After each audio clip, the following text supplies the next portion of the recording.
Most people aren't ready for what I'm about to share. Joel Goldsmith's final teaching remained hidden for decades because it challenged everything we believe about healing, manifestation, and spiritual power. This isn't another feel-good message. This teaching dissolved tumors, restored broken relationships, and created financial abundance for those brave enough to apply it. But it demands you abandon every spiritual concept you've held dear. Are you prepared to let go of prayer, meditation, and affirmation? The secret lies in what Goldsmith called the great nothingness. When you truly understand this principle, you stop trying to heal, manifest, or change anything. Instead, you discover the profound truth that transforms everything without effort. But I warn you, once you see this truth, there's no going back to struggling with problems. Your entire relationship with life will shift forever. Most people prefer their familiar suffering to this radical freedom. Goldsmith discovered this teaching during his darkest hour. Facing financial ruin and serious illness, every spiritual practice had failed him. Prayer brought no relief. Meditation offered no solutions. He was ready to abandon his spiritual path entirely. Then something extraordinary happened. In a moment of complete surrender, he stopped trying to heal himself. He stopped asking God for help. He stopped believing he had any problems at all. In that instant of absolute stillness, everything changed. The illness vanished. The financial crisis resolved. But more importantly, he realized the shocking truth. There was never anything wrong in the first place. The problem was his belief in problems. The struggle was his fight against what is. This revelation became his most guarded teaching because it destroys the spiritual marketplace. When you need nothing, seek nothing, and fix nothing, what is left to sell? Only the truth of your perfect, untouchable being. Here's what makes this teaching dangerous. It reveals that every spiritual technique you've learned is actually reinforcing the very problems you're trying to solve. When you pray for healing, you affirm sickness. When you visualize abundance, you confirm lack. Goldsmith called this the trap of spiritual materialism. We use God like a cosmic vending machine, feeding it prayers and expecting miracles. But divine consciousness doesn't work for you. It works as you. There's no separation to bridge. The moment you stop trying to demonstrate supply, health, or love, they naturally express as your experience, not because you've earned them or manifested them, but because they are the very fabric of your being. You don't get love, you are love. This understanding eliminates all spiritual effort. No more techniques, no more struggling, no more waiting for results. Just the recognition of what you already are, perfect, whole, and lacking nothing whatsoever. The great nothingness isn't emptiness. It's the absence of all human concepts about God, life, and yourself. When you stop knowing what anything means, when you release every definition and belief, something miraculous emerges from the silence. Goldsmith taught that in this space of unknowing, divine intelligence operates freely. Without your mental interference, life organizes itself perfectly. Problems dissolve because there was no one there to have problems. Needs disappear because wholeness was never absent. This isn't positive thinking or denial. It's the recognition that the human sense of life, with its struggles, needs, and limitations, is simply not true. What you are is untouchable by human experience, forever free from all conditions. Most spiritual teachers won't share this because it ends the student-teacher relationship. When you realize you are already that which you seek, what is there left to learn? The search ends in the discovery of what never began. Sarah had been battling chronic fatigue for 15 years. She'd tried every healing modality, spent thousands on treatments, and exhausted herself pursuing wellness. When she heard about Goldsmith's teaching, she was skeptical but desperate enough to try anything. Instead of fighting her condition, she began practicing the great nothingness. Each morning, she would sit quietly and release every thought about her illness, every hope for healing, every fear of staying sick. She stopped identifying as a sick person seeking health. Within weeks, something shifted, not the dramatic healing she'd expected, but a profound peace with her experience. She stopped monitoring symptoms and started living fully despite fatigue. Paradoxically, as she stopped trying to get well, her energy began returning naturally. After 3 months, she realized the fatigue was gone. But more importantly, she'd discovered something greater than health, the recognition that her true self had never been touched by any condition. She was free regardless of what the body experienced. Marcus was drowning in debt, working 3 jobs just to survive. He'd practiced visualization, affirmations, and abundance techniques for years with minimal results. The harder he tried to manifest money, the deeper his financial hole became. He was ready to give up on spirituality entirely. When he learned about Goldsmith's approach, it made no sense. Stop trying to demonstrate supply? Stop seeing himself as poor? How could that possibly help? But his desperation overcame his doubt, and he committed to this radical experiment. He began each day by releasing every thought about money, bills, and financial security. Instead of affirming abundance, he practiced recognizing that his true nature lacked nothing. He stopped identifying as someone who needed more money. The transformation was subtle but profound.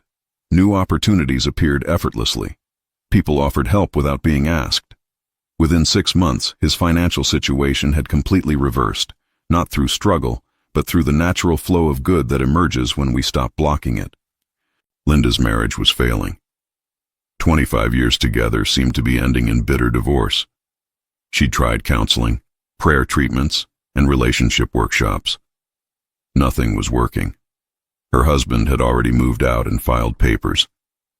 Desperate to save her marriage, she discovered Goldsmith's teaching about the great nothingness. Instead of praying for reconciliation or trying to change her husband, she began releasing every thought about the relationship, every hope for reunion, every fear of divorce.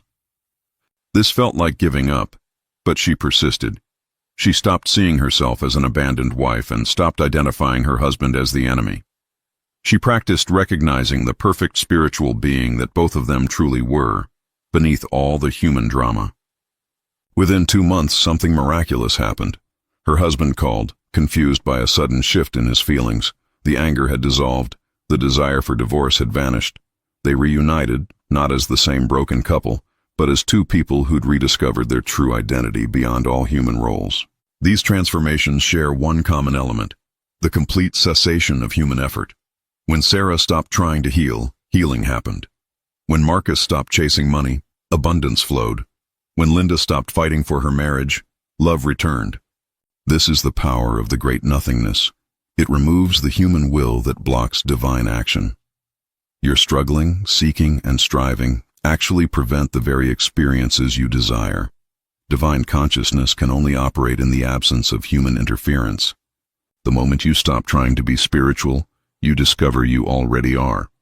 The moment you stop seeking God, you realize God is seeking through you. This teaching is dangerous because it destroys the entire spiritual industry built on human effort and divine separation. If these transformation stories inspire you, like this video to help others find these teachings, subscribe for more Joel Goldsmith wisdom, and comment. What healing journey resonated most with you? Beyond the great nothingness lies what Goldsmith called divine indifference. This isn't cold detachment, but the recognition that your true self remains untouched by any human experience, positive or negative. You become indifferent to both problems and demonstrations. This divine indifference eliminates the emotional roller coaster of spiritual seeking. No more celebrating healings or mourning failures. No more feeling blessed when things go well or punished when they don't. You rest in the unchanging awareness that observes all experiences without being affected.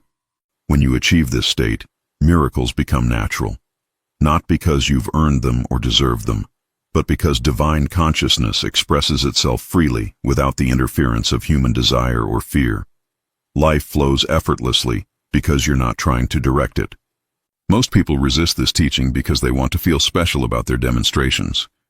They prefer the drama of problems and solutions to the peace of divine indifference. But true freedom lies in needing nothing, wanting nothing, and being satisfied with what is. Goldsmith taught that consciousness is the only power, but not personal consciousness. Divine consciousness expressing as individual awareness. When you stop trying to use your mind to change conditions, divine mind operates through you automatically. This principle revolutionizes prayer. Instead of asking God to change circumstances, you rest in the recognition that perfect consciousness is already expressing itself as your experience. There's nothing to fix because consciousness doesn't make mistakes. Every seeming problem is actually consciousness appearing in a form you don't recognize or approve of. The same divine intelligence that grows flowers and moves planets is orchestrating your life perfectly, even when it doesn't look perfect to human perception. The practice is simple but challenging. In every situation, instead of trying to make something happen, rest in the truth that consciousness is already handling everything perfectly. Your job isn't to heal, help, or improve, just to get out of the way. The third pillar of this teaching is spiritual discernment, the ability to distinguish between divine ideas and human concepts. Most of what we call problems are simply human interpretations of perfect divine activity that we don't understand. Sickness isn't divine consciousness expressing as illness. It's human consciousness misinterpreting divine activity as disease. Lack isn't God withholding good. It's human perception failing to recognize the abundance that's always present. When you develop spiritual discernment, you stop reacting to appearances and start recognizing the divine reality behind every experience. A financial loss becomes redirection toward greater good. An illness becomes an opportunity to discover your untouchable spiritual nature. This doesn't mean denying human experience or pretending problems don't exist. It means seeing through the human appearance to the divine reality that's actually taking place. Every challenge becomes a doorway to deeper spiritual understanding. The final technique Goldsmith shared was conscious union, the practice of recognizing your oneness with infinite consciousness in every moment. This isn't a meditation technique or visualization. It's a way of living from spiritual identity instead of human personality. Throughout your day, instead of identifying as a person having experiences, you recognize yourself as consciousness itself, expressing as individual awareness. You're not someone who has consciousness. You are consciousness appearing as someone. This shift in identity transforms everything. Problems can't exist because consciousness doesn't have problems. Needs disappear because consciousness lacks nothing. Fear vanishes because consciousness cannot be threatened by anything it creates. The practice is moment-by-moment recognition. I am not Sarah who is tired. I am consciousness expressing as perfect energy. I am not Marcus who needs money. I am consciousness expressing as infinite supply. I am not Linda seeking love. I am love itself. But let's address the elephant in the room. What happens when this teaching doesn't seem to work? When you practice the great nothingness and problems persist? When divine indifference feels like spiritual bypassing? When conscious union seems like self-deception? Goldsmith was honest about this challenge. The human mind is deeply conditioned to believe in separation, problems, and solutions. Years or decades of spiritual materialism don't disappear overnight. The ego will fight this teaching because it threatens its very existence. The key is persistence without attachment to results. You practice these principles not to get anything, but because they reveal what you already are. Some days will feel like profound breakthroughs. Others will feel like complete failure. Both are equally perfect expressions of consciousness. Remember, you're not trying to become spiritual. You're recognizing the spirituality that was never absent. This recognition sometimes feels clear and sometimes feels clouded, but the truth of your being remains unchanged regardless of how you feel about it. Another common obstacle is the fear of losing motivation. If you stop trying to improve your life, won't everything fall apart? If you become indifferent to outcomes, won't you become passive and irresponsible? This fear reveals a fundamental misunderstanding. Divine consciousness is infinitely more intelligent and effective than human effort. When you stop trying to control life, life begins operating at a level of perfection impossible for the human mind to achieve. You don't become passive. You become available for divine action. Instead of forcing solutions based on limited human understanding, you allow infinite intelligence to work through you with perfect timing and wisdom. The ego equates effort with effectiveness, but divine consciousness accomplishes more through one moment of true surrender than years of human struggle. This isn't laziness. It's the ultimate efficiency of allowing life to live itself through you perfectly. Some people worry that this teaching promotes spiritual materialism in reverse. using non-attachment as another technique to get what you want. They practice the great nothingness, hoping to manipulate God into giving them better demonstrations. Goldsmith warned against this trap. True non-attachment doesn't care about demonstrations. You don't practice divine indifference to get healthier, wealthier, or happier. You practice it because it reveals your true nature beyond all conditions. The moment you use these principles as techniques to achieve better human experiences, you've missed the point entirely. This teaching isn't about improving your human life. It's about recognizing that your real life was never human to begin with. The paradox is that when you truly stop caring about demonstrations, they happen naturally. But if you stop caring in order to get demonstrations, you're still trapped in spiritual materialism. The freedom must be genuine, not strategic. The ultimate challenge is learning to live this understanding in a world that operates on completely opposite principles. Your family, friends, and society will pressure you to worry, struggle, and strive. They'll think you've become irresponsible or delusional. Goldsmith faced this challenge constantly. People expected him to be concerned about their problems, to pray for specific outcomes, to participate in the human drama of lack and limitation. Instead, he offered something far more radical: the recognition of perfection right where problems seem to exist. You'll need courage to stand in this truth when everyone around you is convinced that problems are real and effort is necessary. You'll be tempted to doubt yourself when others question your sanity. This is where spiritual maturity becomes essential. Remember, you're not trying to convince anyone or prove anything. You're simply living from the recognition of what you are. Let your peace, your freedom, and your natural demonstrations speak for themselves. Truth doesn't need to be defended, only embodied. If these challenge-breaking techniques speak to your heart, like to support this content, subscribe for advanced spiritual practices, and comment, which obstacle are you ready to transform now? Advanced practitioners learn to apply this teaching to seemingly impossible situations. Terminal illness, bankruptcy, broken relationships, addiction, areas where human hope has been exhausted, and medical or professional help has failed. Jennifer was diagnosed with stage 4 cancer. Doctors gave her 3 months to live. Instead of fighting the disease or praying for healing, she practiced the great nothingness. She stopped identifying as a cancer patient and began recognizing herself as perfect spiritual being. The process wasn't easy. Fear would arise, and she'd have to release it into the nothingness. Well-meaning friends would encourage her to fight, and she'd have to maintain her spiritual stance without judging their concern. She lived each day from the recognition that consciousness cannot have cancer. After 8 months, scans showed no trace of cancer. But Jennifer had discovered something more valuable than physical healing: the absolute conviction that her true identity was untouchable by any condition. She'd found freedom beyond all circumstances. David had been addicted to alcohol for 20 years. Multiple rehab attempts had failed.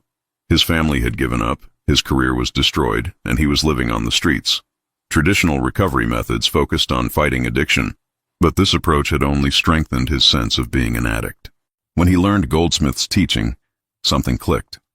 Instead of seeing himself as an addict trying to get sober, he began practicing the recognition that consciousness cannot be addicted to anything. His true self had never touched alcohol because spirit has no material experience. The craving didn't disappear immediately, but his relationship to it transformed. Instead of fighting urges or feeling guilty about them, he recognized them as thoughts arising in consciousness. Not his thoughts, not his urges, just temporary appearances in awareness. Over time, the compulsion simply faded, not through willpower or 12-step programs, but through the recognition that the person who drank never actually existed.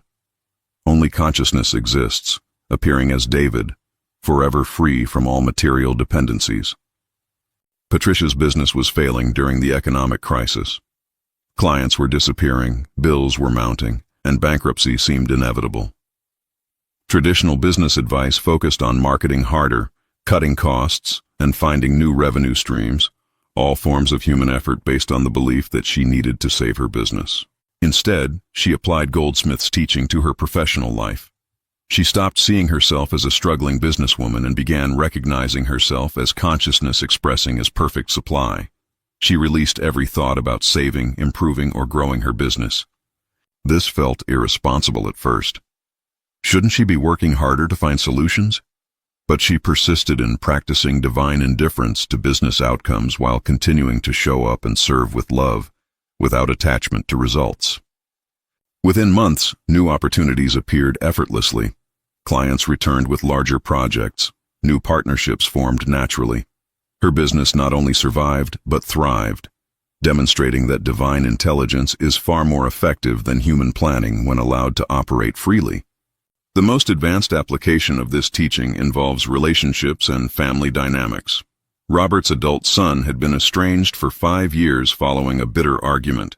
Traditional advice focused on communication strategies, apologies, and rebuilding trust, all human efforts based on the belief that the relationship was broken. Robert practiced seeing through the appearance of estrangement to the spiritual reality of perfect love that eternally connects him and his son. Instead of trying to fix the relationship, he recognized that consciousness doesn't have relationship problems, because consciousness is one. He stopped seeing his son as someone who needed forgiveness and stopped seeing himself as someone who needed to be forgiven. He released every hope for reconciliation and every fear of permanent separation, resting in the truth that love cannot actually be broken. The reconciliation happened naturally when his son called out of nowhere, unable to explain why his anger had suddenly dissolved. They reunited not as a father and son who had healed their problems, but as expressions of one consciousness recognizing itself. After decades of practicing these principles, something profound emerges. What Goldsmith called the natural state. You stop being someone who practices spiritual principles and become someone who lives from spiritual identity naturally, effortlessly, continuously. Problems still appear in experience, but they don't disturb your peace. Challenges arise, but they don't shake your confidence in the perfection of consciousness. You've learned to rest in the eye of every storm, untouched by the conditions swirling around you. This isn't spiritual bypassing or denial. You respond appropriately to human situations while maintaining awareness of spiritual reality. You can visit the hospital, pay the bills, and work through conflicts while never losing sight of the perfect consciousness that's actually governing everything. The great nothingness becomes your natural dwelling place. Divine indifference becomes your automatic response. Conscious union becomes your permanent identity. You've not achieved something new. You've simply stopped forgetting what you always were. Others begin noticing something different about you, though they may not be able to identify what. Your presence brings peace to chaotic situations. Your calm confidence inspires others without you trying to help. Your natural joy lifts the atmosphere wherever you go. You've become what Goldsmith called a transparency for divine consciousness. Your human personality no longer blocks the expression of infinite love, wisdom, and power. Life lives itself through you with perfect grace, touching everyone you encounter with healing energy. This isn't personal achievement or spiritual superiority. It's simply the natural result of getting out of consciousness's way. When the human sense of self stops interfering with divine expression, miracles become ordinary. Love flows freely. Wisdom speaks spontaneously. Power operates effortlessly. You realize this was always your true nature. The years of seeking, struggling, and striving were just consciousness playing hide-and-seek with itself. Now the game is over. The seeker and the sought are recognized as one. Only consciousness remains, expressing as perfect experience. The ripple effects extend beyond your personal experience. Family members begin experiencing spontaneous healing and breakthroughs without understanding why. Colleagues find themselves more creative and successful. Strangers feel mysteriously uplifted after brief encounters with you. This is the true power of Goldsmith's final teaching. It transforms not just your experience, but everyone in your consciousness. When you recognize your true identity, that recognition lifts the entire field of awareness in which you exist. You're not trying to heal others or save the world. You're simply being what you are, consciousness itself expressing as individual awareness. This authentic being automatically blesses everything it touches because consciousness is inherently blessing. The teaching completes itself. You've moved beyond needing techniques, practices, or principles. You simply live from the direct recognition of divine being, allowing that recognition to express itself naturally as perfect human experience, moment by moment by moment. This is Joel Goldsmith's most dangerous teaching because it ends all seeking, dissolves all problems, and reveals the truth that was never hidden. You are not a human being having spiritual experiences. You are a spiritual being expressing as human awareness. The great nothingness isn't something you do, it's what you are when you stop doing everything else. Divine indifference isn't an attitude you adopt, it's your natural state when human desires and fears dissolve. Conscious union isn't an achievement, it's the recognition of what never began. Most people aren't ready for this level of truth because it demands the complete surrender of everything they believe about themselves, God, and life. It requires the courage to live as consciousness itself, not as someone trying to use consciousness for personal benefit. But for those ready to receive it, this teaching offers the ultimate freedom, liberation from every form of human suffering through the simple recognition of what you have always been. Perfect, eternal, untouchable divine being, expressing as your individual experience right now.